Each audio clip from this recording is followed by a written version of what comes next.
Welcome to the Belonging Project, Global Conversation. The Belonging Project has the purpose to share real-life and powerful global conversations that offer inspirational and practical strategies to anyone who's in the path to find a true voice in society and as a leader, the journey toward belonging. This conversation is exactly what is needed to be at this moment in time. We are asking our guests to join us via video to allow us to create an authentic connection. Our rules: number one, nobody gets to be wrong or right. Number two, emotions are always welcome. Number three, come as you are. Everything is included.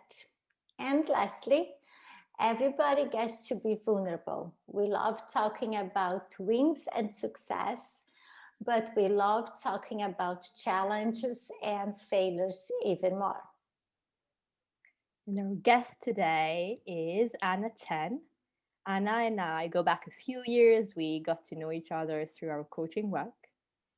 Anna is a French-born Chinese living in France, in Paris. She launched last year the Instagram account called Être Femme Asiatique, which translates in English to being an Asian woman, where she's sharing her experience as an Asian woman living in France.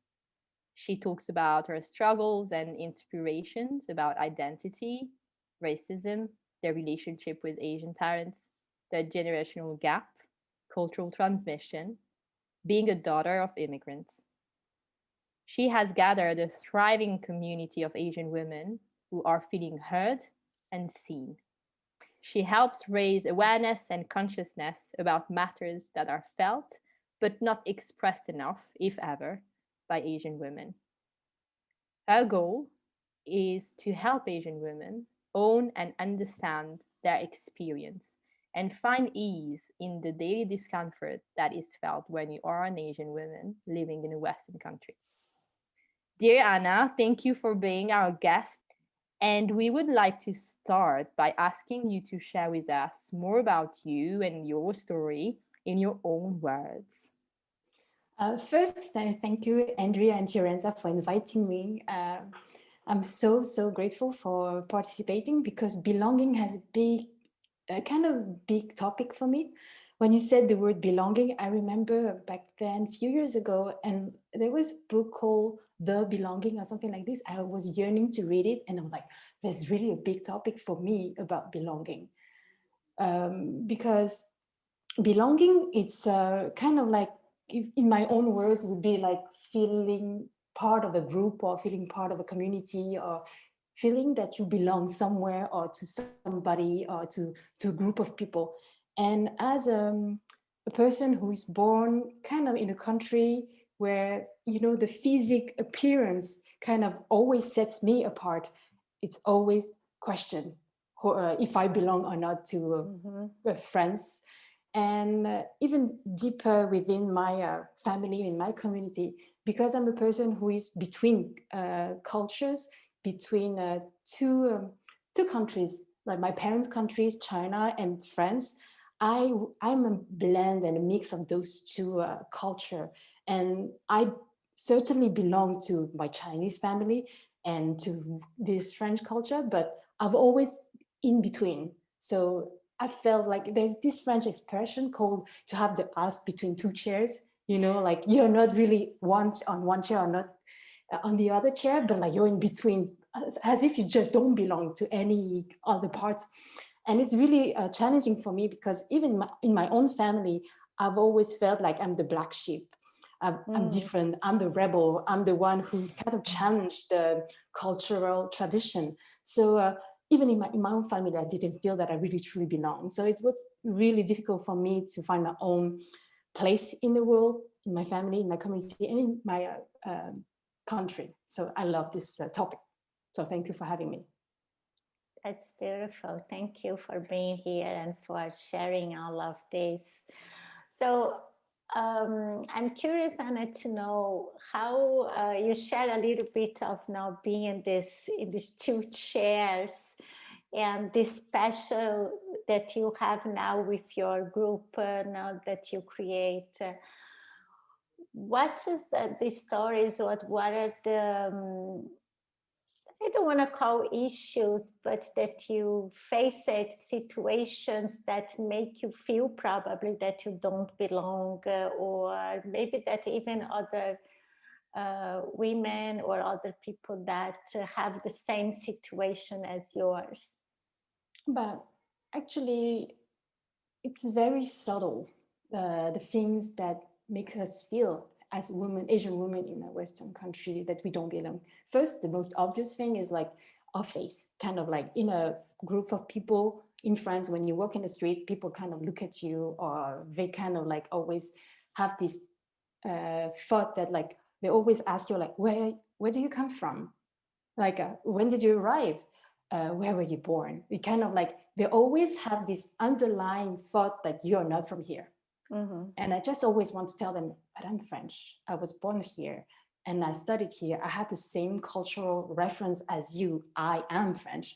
And that's just by the fact that I have always the need to reclaim that each time I'm talking to a stranger, it's kind of like make me feel that I don't belong, or they kind of reflect it back. And it's like all these subtleties, like you were looking for a job, they always like, you know, this we call that aggression, Yeah. or they have these stereotypes about who you are as a person. The kind of like, you're Asian person, they think that you're good in math, or they think that you're more silent, or they think that you're, I don't know, you eat dog, or, and now with the COVID that you have the disease, like just because of how you look, it always sets you apart. Yeah.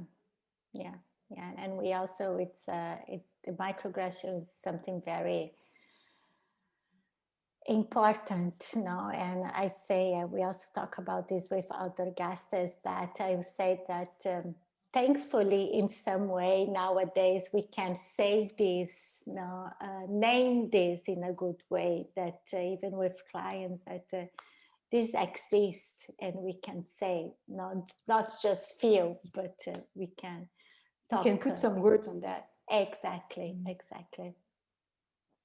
And it's been I think a journey for me, and in my work with some of my coaching clients, to see how they were reacting to the microaggressions. Some people, shared with me that someone they were working with maybe has said, I felt that what you said there was a microaggression. And when I say it's a journey, because I think it needs self-awareness first to actually realize that what you're saying, maybe you had just, curiosity, genuine curiosity, whatever it is, but just being aware of the impact it can have on someone else. The tone, or just the words itself that are being used in such a question. And I think now having the words microaggression, I don't feel it existed a few years ago. It wasn't discussed as much. He is helpful. He is definitely helpful. The question I wanted to ask you, Anna, is around this community of women that you have created and that you are leading. What impact does it have on your own journey towards belonging? I love that question, because I remember when you shared with me the presentation of the Belonging Project, you asked me, there was the question about like share the first time you felt that you belong. And like I shared in the beginning, it has been a big issue for me, the belonging sensation within me. I felt that I didn't really belong in my family. I didn't belong in this country, or like I want to belong, but I kind of like this uneasiness all the time, discomfort, like it just doesn't really work. And when I started this Instagram page, I don't know, there was a spark of intuition that came to me that I needed to share that. And I just decided to share my own experience. And as I shared through a post after post and after post, I kind of somehow gathered people who were like me, people who experienced some experience that was similar to mine, but not totally like in parallel. Some of them, they were like, oh, I felt the same too. Some of them, not really. And the more they shared with me, the more I shared with them, the more I felt that we belong and we had a common experience. And it was amazing to feel that. And every time I publish something, there's always somebody who send me a message. Thank you for sharing that. I feel less alone. Kind of like they belong somehow. And it's the most common thing. They always tell me, I feel less alone. And somehow I felt alone before. And each post makes me feel less alone, more belonging to this community. That's beautiful. That's beautiful. That I was also there is a video from Sinek that I watched this week that he said that we just not just, but there is this when we are able to provide this service to others, we are really fulfilled with ourselves. Not that too, it's kind of like giving to others. He also mentioned about the alcoholic people. There is the last step to be checked. Now they want is to help another alcoholic. So the acts of service is the way that we can heal ourselves and fulfill ourselves. And you are the proof that you are doing this now in this community that you are leading. Here in the United States, I don't know if you heard, there was this also this sad thing that happened with Asian American community a few weeks ago. And you mentioned about the some issues now with the COVID situation in the pandemic with the Asian community. What is the message? What would you like to say? Let's say that we could now, if people could hear now what's here in the bottom of your heart. Now I know how it is. I have talked with Asian American people. Being an Asian woman with this work, beautiful work that you are doing, what would you like to say to the world about what Asian communities are living nowadays? It's hard to speak about that because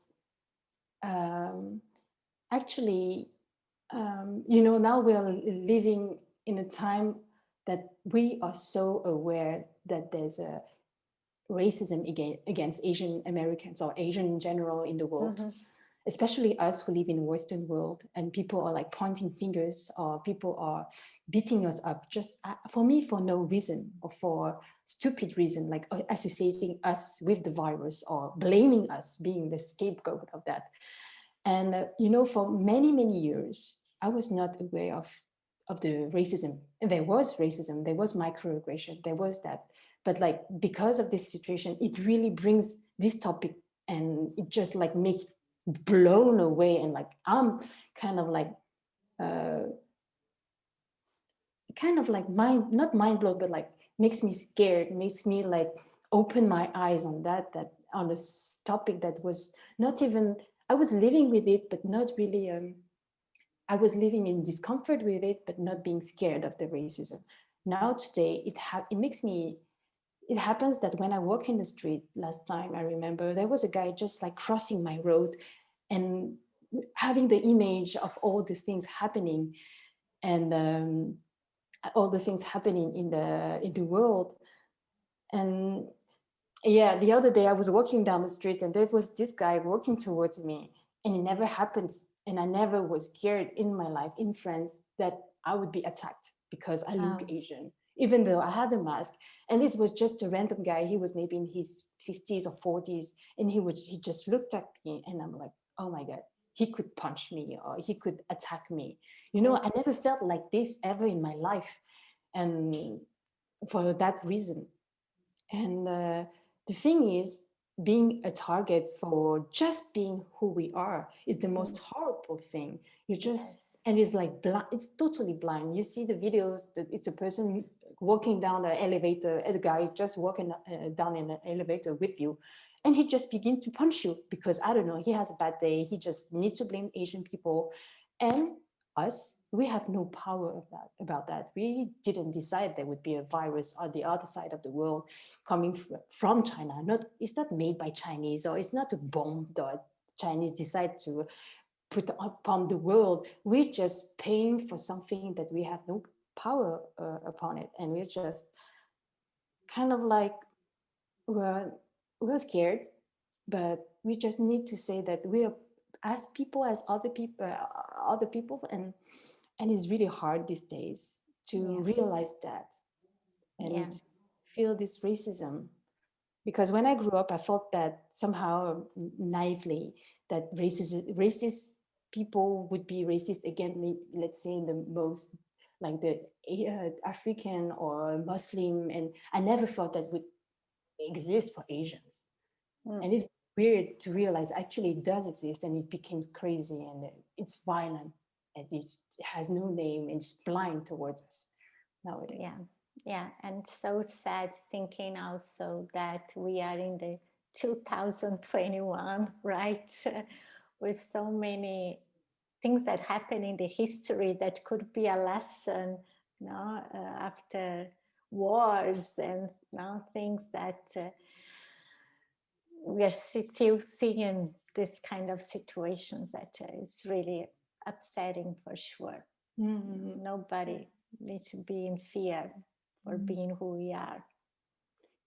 What tips would you give to someone who is really struggling right now, who maybe lives in France and is part of the Asian community, just struggling because of all the events and all this racism that is maybe bursting these days? What would you say?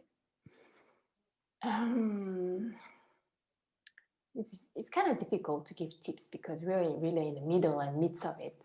For me, what helps me is just to understand the mechanism of racism, to educate ourselves, because and not to watch too many of these scary videos. It just feeds itself. It just makes it crazy. Or if you feel like you're powerless, what can you do to make you feel less powerless? Can you speak? Can you educate others? Can you go help another person who might be in need as well? Do you want to do any creative project to participate, to give funds?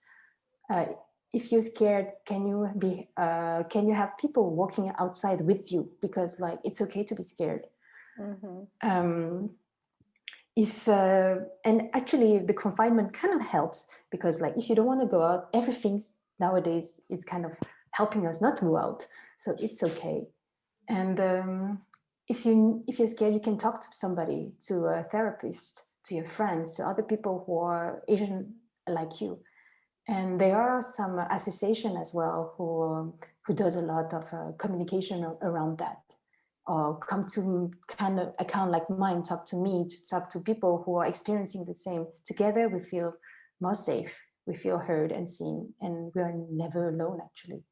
Our community is very big, and we kind of like have this common shared emotions together, and it's okay to express the thing that we're uncomfortable with. Yeah, ask for help, right? Yes. It's okay to ask for help.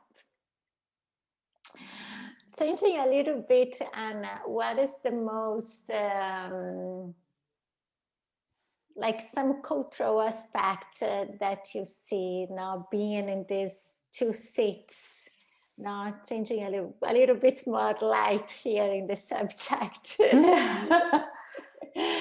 To be some cultural aspects of being in this Asian, in the Eastern community, like in the France or in Europe. I don't know, whatever comes to your mind in the cultural aspect that you will see some cultural shock or something that you you integrate in your the French culture is now even parts of Anna, some of the cultural aspect that you see being in the two sides.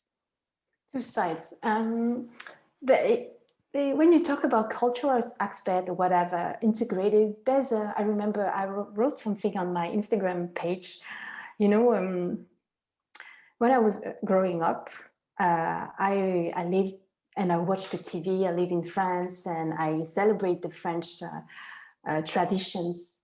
This thing for me, even now, is super important. It's a Christmas. In Christmas, that's decoration, people giving gifts and doing this. And actually, I discovered only at age 20 how the white French people would celebrate Christmas. And they would have the long dinners or long meals with the family. They would have a starter. They would have this chicken or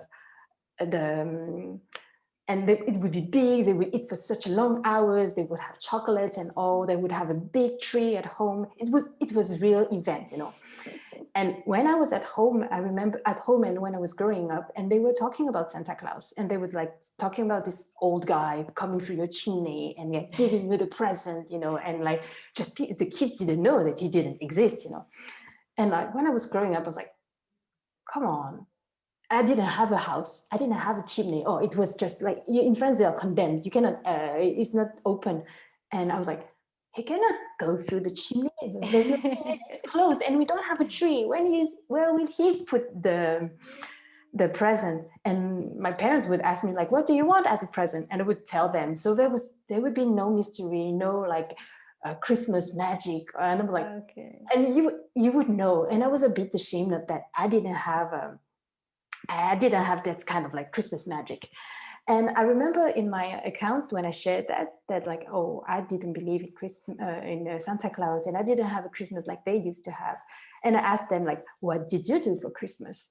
And they would tell me the most heartwarming Christmas, you know, how the Asian culture and the French culture just blend. That they would say that I had Vietnamese fondue and I would eat nem and I would have red envelopes. Usually you have red envelopes. And each of the experience they described, it was just for me so heartwarming because for me, it was not good enough what I had. But actually it was just a blend of those the two cultures together. And I'm like, oh my God, it was not good enough. It was just how we take that culture ours and made ours. And I'm like, oh my God, it's so great. I want more of that kind of cross-culture traditions. Yeah, so that's such a wonderful story. Thank you for sharing. Yeah, and I mean, what comes to mind is growing up in a multicultural family as well. It took me a few years. When I was a child, I didn't realize that some of the tradition that we had were just made up by my parents because they were like, oh, we like this from the French culture, for example, and we like this from the Italian culture, and then you're going to create something out of it. I had no idea. I thought that everyone was having the same tradition. And I probably spent my whole childhood like that. And then kind of going into the teenage years, I realized it was a bit of a shock. What? You're not having that? What do you mean? And yeah, it's interesting. Even I would go one step further. It's fascinating how each multicultural family is bringing, you know, this blend of cultures in their home, what they are creating with it, or maybe not creating with it, because maybe there's a tradition from your home culture that you doesn't resonate with you, so you're not necessarily going to model it for your kids or for your family. And it's just so fascinating to see how you just end up with so many different blends, right? Yes. So many different possibilities. And the beauty, right, of the blending, right? Yes. It doesn't need to be this way or that way, but it could be. But actually, the way we made it makes it more diverse and more rich than just the uniform way of celebrate Christmas, the way you see it on TV. The way we celebrate it, there's some nem in it, there's some, I don't know, the Asian Santa. It's so unique and so it's just our Christmas. And like me, I kind of developed some maybe shame of not having the normal one, but like, who cares in the end? But only now at age 37, I know who cares. But before, when I grew up, like, I want the same one as what is normal to have, you know? Yes. Yes. Yeah. And to go back to our main theme of belonging, what would you say, Anna, are the main factors for someone to feel like they belong? To feel that you belong is first to be able to be heard, to see that who you are is accepted entirely, and you don't have to fit in, or you don't have to do something, especially, or stretch yourself out of yourself to feel like you need to do something to belong. Or to have to fulfill somebody's expectation. Kind of like, or if it's conditional. For example, my parents, they wanted me to marry a Chinese person. They wanted me to do this and this and that. I didn't belong because they didn't see me, who I am. There was no place of for me to be just me as a whole and true. To belong is to be able to be true, authentic, and to have no part that you need to hide or you cannot bring on the table. But for example, now I feel like I belong in this community because every post that I post, it comes from this part of myself that I used to be maybe ashamed of, that I never talked about, or I felt like I had to hide it. But like now it's more like, what do I have in the drawer that I can bring on table?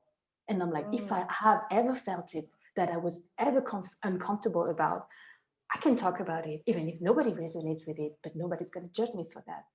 It is like, this is the most amazing thing. And before that Instagram page, I would be so scared to be judged. I would be so scared that nobody would understand me. And today is not the case anymore. And it's so freeing.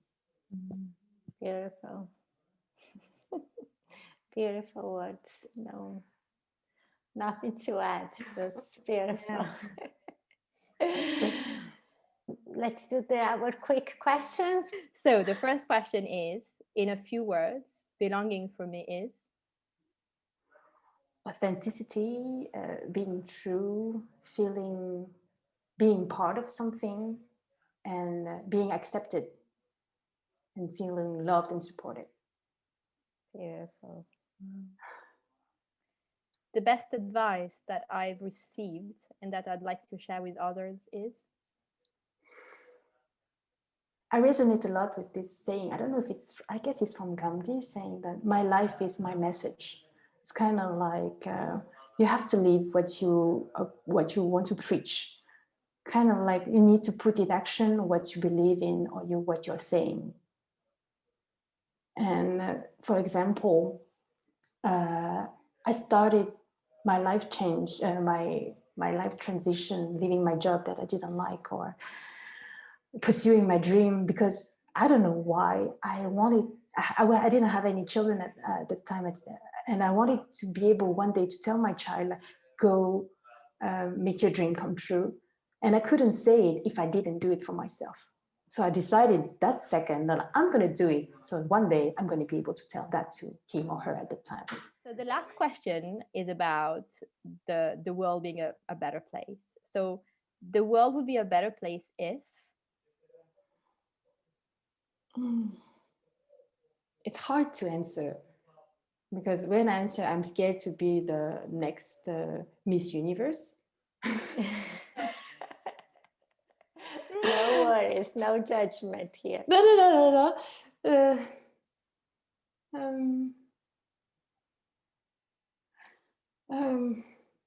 At the same time, you want to change the world, but at the same time, kind of like so many incredible things happened to me, and I'm like, I needed that kind of experience to grow and to challenge myself and to be exactly where I am now. So like, it's hard. There's probably timings for things, and just how they happened on your journey, right? Yes, because like when I look at it right now, with my community, even if it's really new and it's like it can disappear from tomorrow completely, it's okay. It's happened 6 months ago only, but before that I was struggling. I felt alone, but like I'm really appreciative and I'm really grateful for that, because for so long I was alone. Because for so long I was not understood and was not myself. I could have never said what I told you about belonging and being kind of like deciding to take all the thing that was in the drawers, like talk about it. And yeah, I want to improve the world in a kind of like, but because it was shitty at some point, that now it's good. Like we need the experience, not Yes. through our experience, our own journey. Yeah, even if it's difficult, it's okay, because we're strong enough to face it. Yeah, beautiful. Yeah. Thank you so much, Anna, for being here with us. Thank you for sharing your story, and everything that you share is so rich and powerful. It was amazing. Thank you. Thank you for asking all these questions. I cannot like say it by myself, and it's because you really heard and understood what I was saying.